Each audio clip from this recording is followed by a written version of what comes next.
Hello and welcome to Rev Sports. We're back again. Joining me today is Devashish Sen and Bharat Ramraj, and we're going to talk about a few things today. The first one being, of course, whether or not Karachi is ready. The stadium over there is ready ahead of the Tri Series. Devashish has some updates to give us, but apart from that, we'll also talk about Mohammad Shami, yesterday's performance, picking up 3 wickets, and of course, Abhishek Sharma's blistering knock against England, 135 runs off of 54 balls, 250 strike rate. Not bad at all. In fact, it's going to be one of the best knocks we've ever seen. But let's talk about Karachi first. Debashish, you gave a little update in the morning to me, but tell our viewers what's really going on over there. There's some construction on the road where the player's entry is, but tell us about all of it in detail.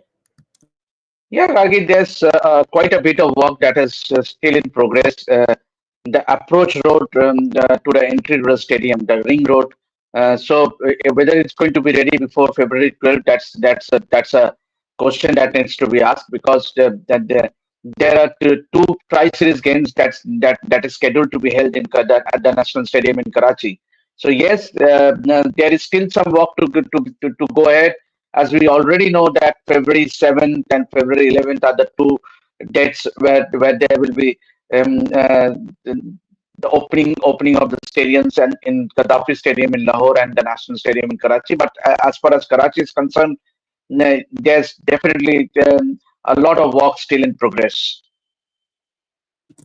A lot of people saying in our comments that the Karachi Stadium will be reopened by President on February 11 and the Tri Series starts on February 12th. So, isn't that cutting it too close? What do you think, Debashish? You leave no time for it to for it to test out after major renovations. Is PCB putting normal people in danger, fans in danger?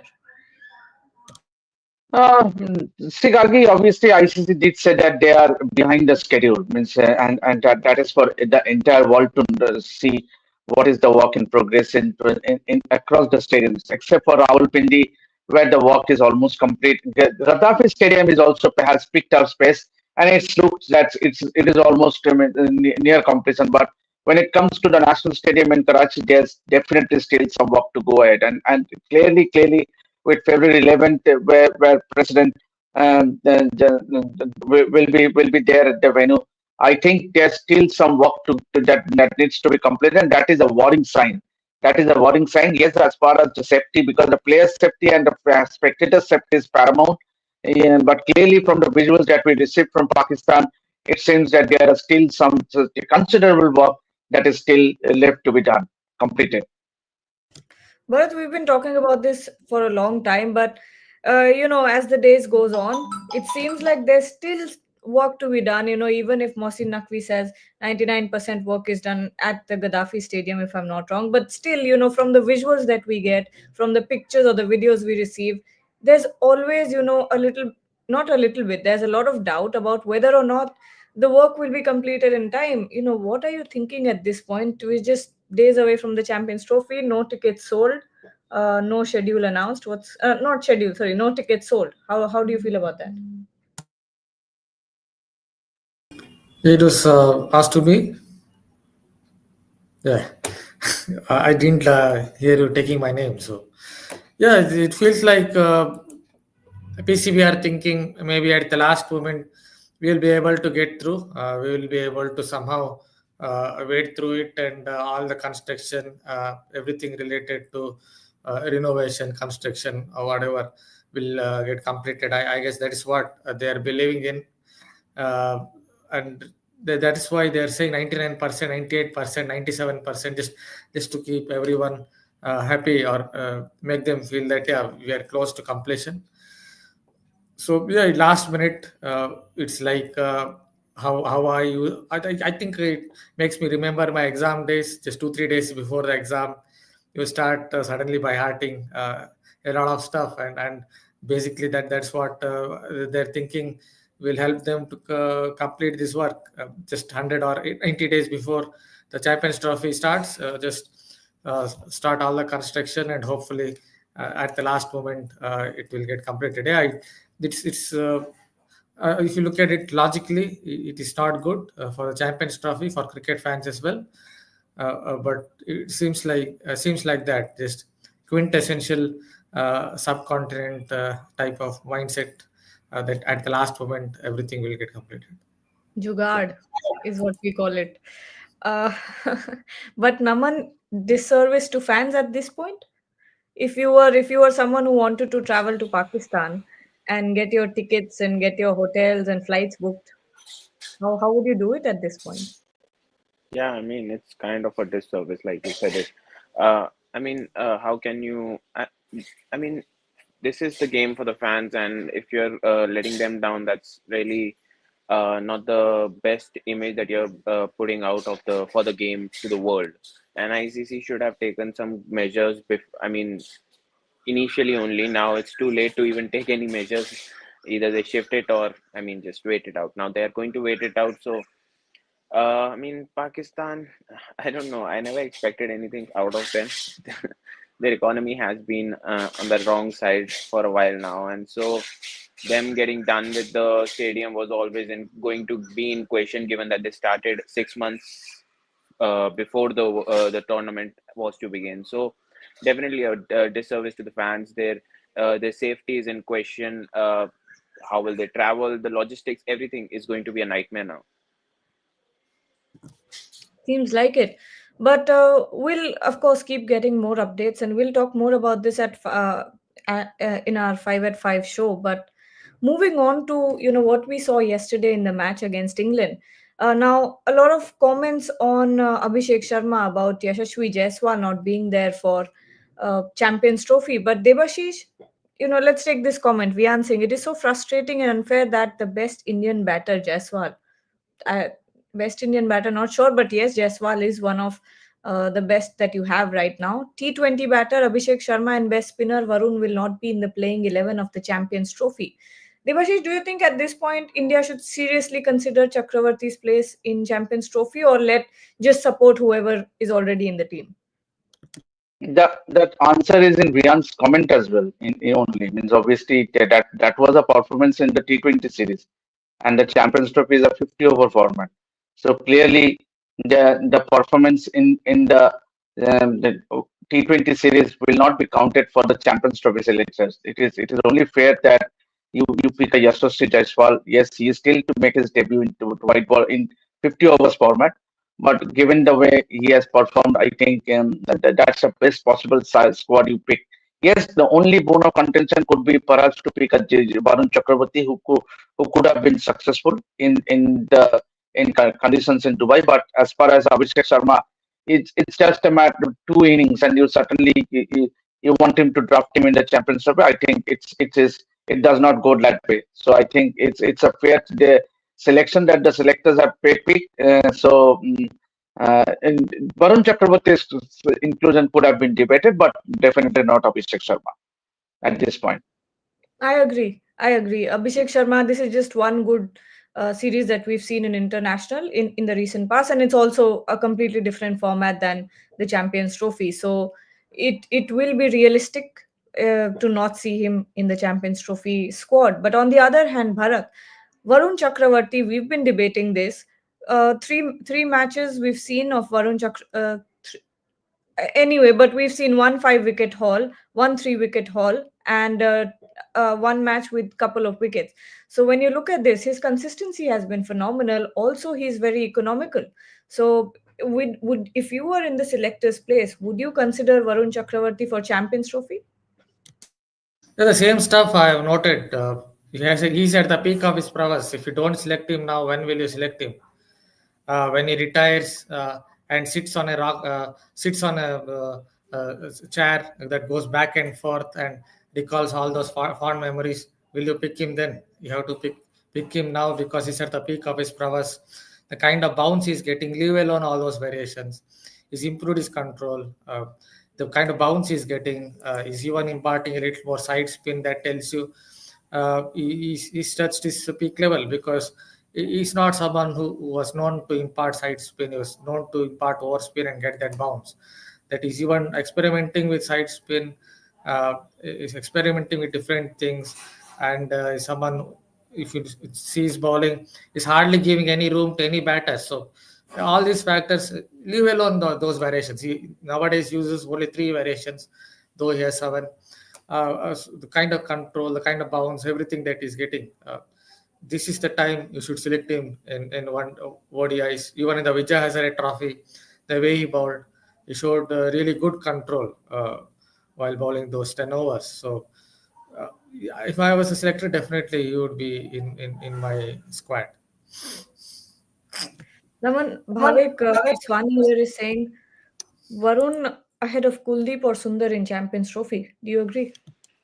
I'm not sure about Kuldeep. He has been phenomenal for India in the white ball format. If we are not going to take a T20, the ODI format, he has been great, particularly. Sundar, I mean, you could have taken in him in place of Sundar, given Sundar also doesn't have the most good of experience till now.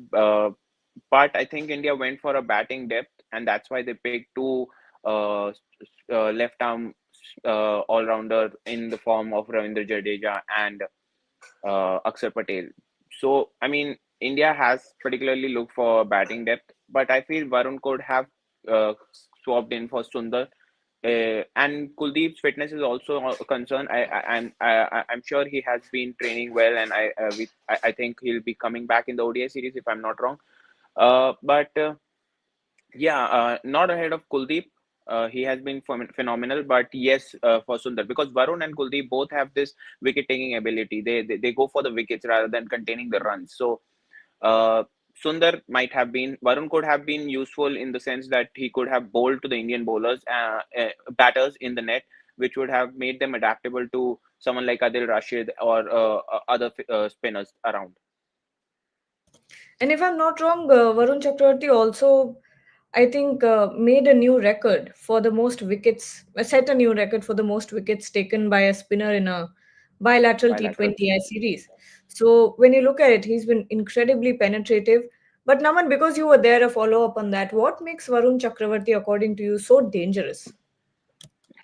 I mean, it's his ability to that mysterious way of his getting the ball to turn. The batters, English batters particularly, don't know how to play the spin, so they were much more confused with the way Varun was bowling to them. And I mean, Varun has that mystery ability. He brings something different with him on the field.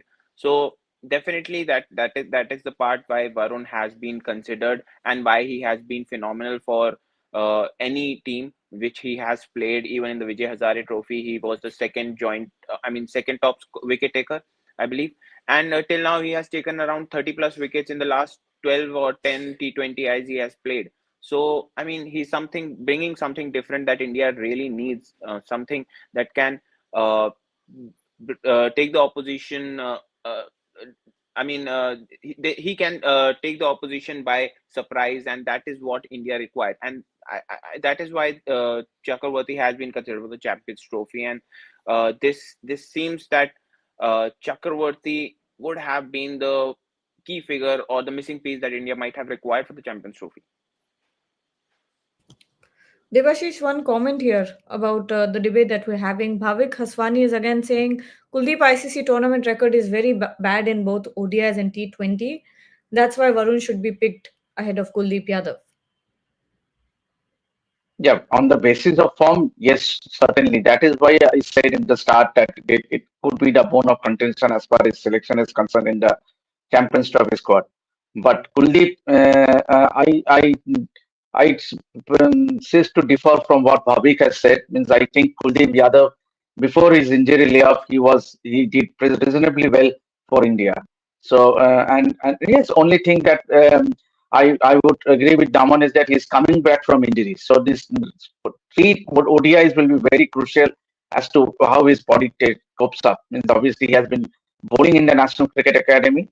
What I know. So I think the only bone of contention is how Kuldeep Yadav's body will cope up, given that he had a surgery and he's coming back from injury. But given Kuldeep Yadav's success in one day cricket, I think he deserves a place in the side. But so I think the selectors has been fair by keeping Kuldeep Yadav and both Bumrah in the side subject to his fitness. I think both deserves their place in the side. That's Galgi. One question from Kishore Mishra. He's saying, does KL Rahul deserve a place in the playing 11? I think KL Rahul is his strongest in ODIs. And if you don't have KL Rahul in your ODI team, then that's a disservice. That's a disservice to the Indian team. But I'll leave the records to Bharat. I think Bharat, if you can kindly tell Kishore about how effective KL Rahul is in ODIs, please go ahead.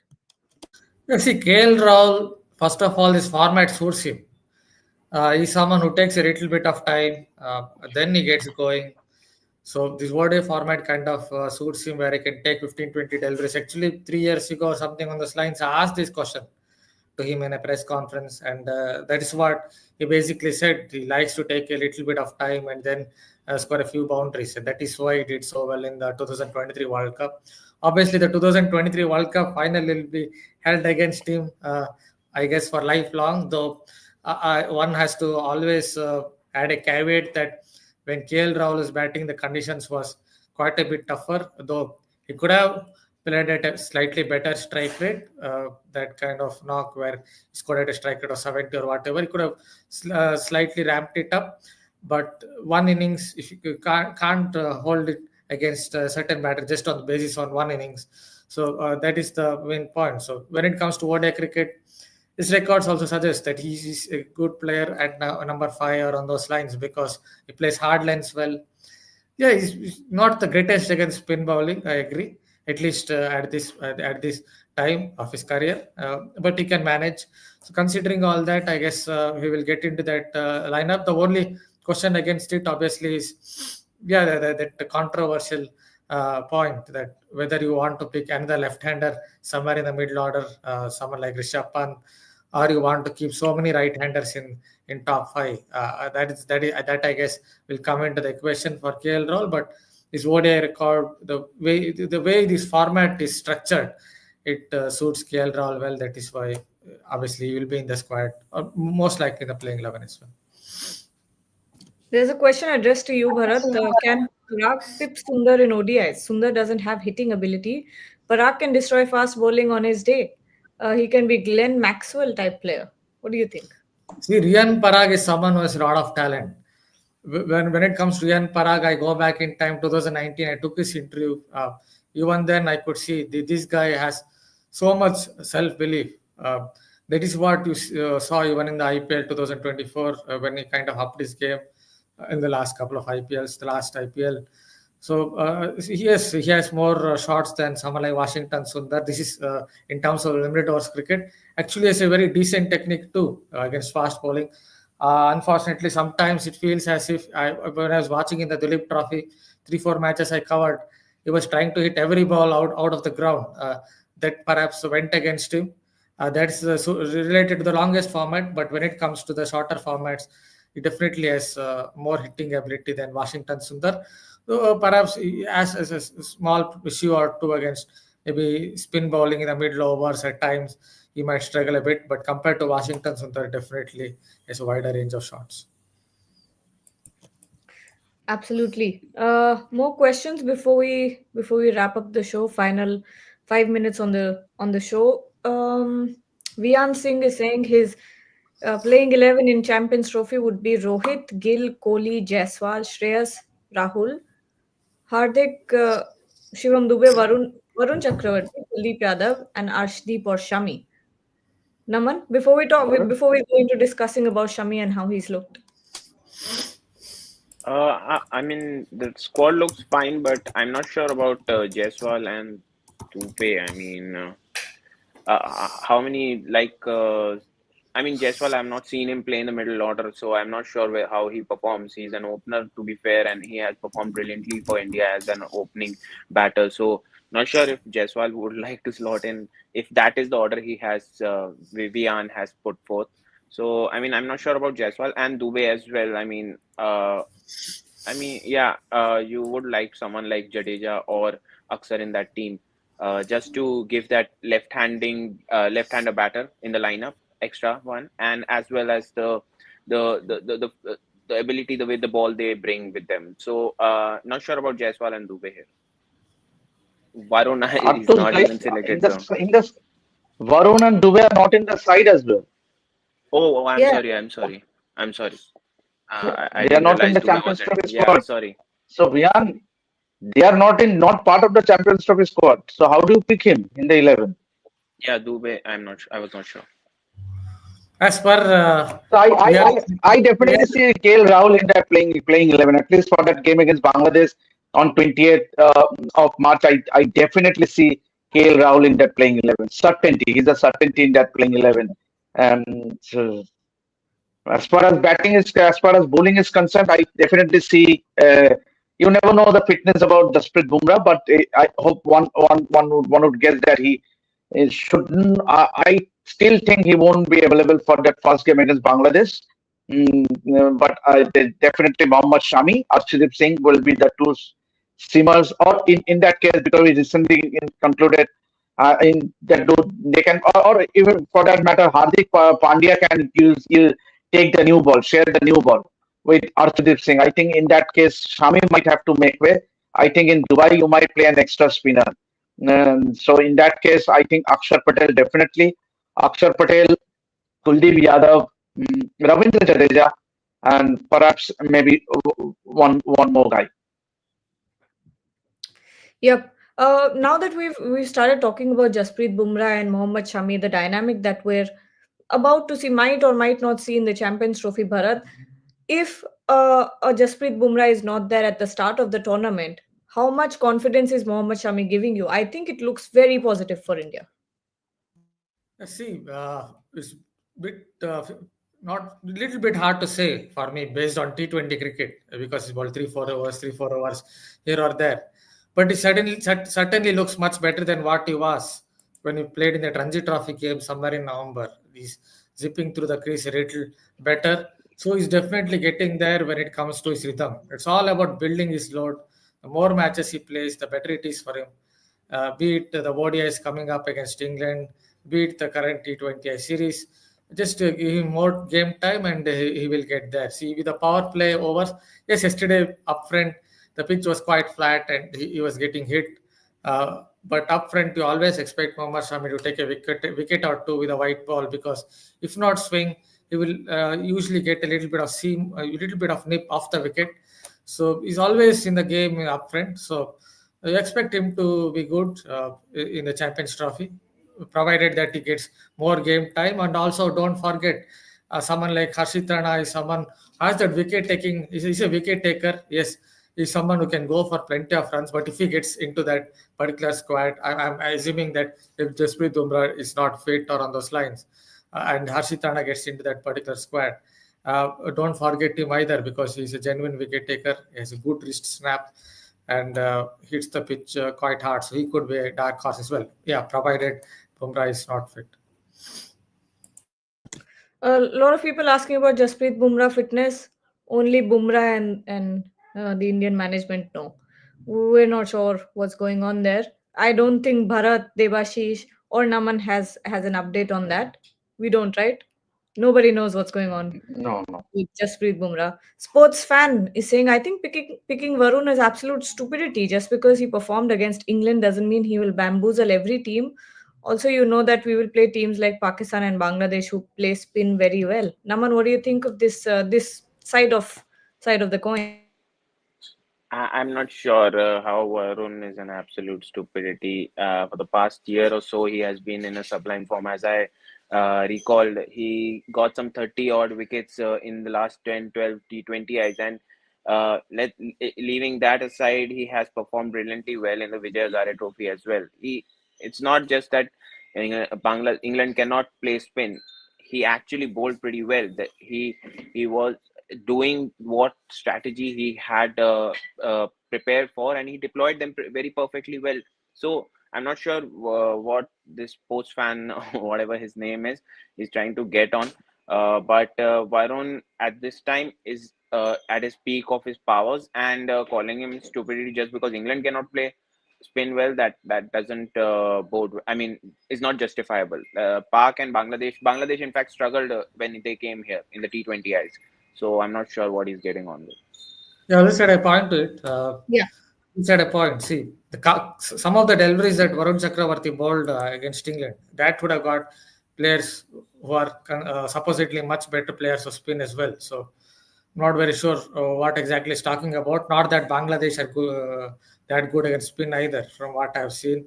Yeah, maybe a couple of Pakistani batters may have a little bit better feel for spin bowling, though I'm not very sure about that either. But definitely some of the deliveries that bamboozled England would have got batters from all other sides. So I guess we are underestimating his prowess. Even in the IPL on some flatter wickets, he bowled quite well. He was one of their main bowlers for KKR over the last couple of seasons. Okay. All right, Devashish, final comments on Mohammad Shami. We didn't get to hear your opinion on it. I think he looks good enough. He looks fit enough for the Champions Trophy. But your thoughts? Yeah, that the 3 wickets that he picked yesterday would have done his confidence a world of good because as a fast bowler, for a batter if you score runs, you will always have that confidence going. And similarly for bowlers, you need to get those wickets. Yes, he missed out in picking a wicket in in the previous match in Rajkot, but yesterday those 3 wickets would have done a world of good because and as Bharat rightly said, you cannot gauge a performance of a bowler by from one format to another. Yes, he bowled only 4 overs, but I think the real yardstick will be how he performs in the 3 matches against England, 3 ODIs against England. That will give us a clear picture. But yes, obviously it augurs well for India with Shami picking those 3 wickets. Given that Jasprit Bumrah, we do not know whether he will be available for the first match against Bangladesh on 28th March. But definitely Shami coming good and even and picking and getting to his rhythm. We know what he has done for India in the past, being the highest wicket taker in the 23 World Cup with 24 wickets. So I think all eyes will be on Shami in the what ODI series as far as the Indian team is concerned.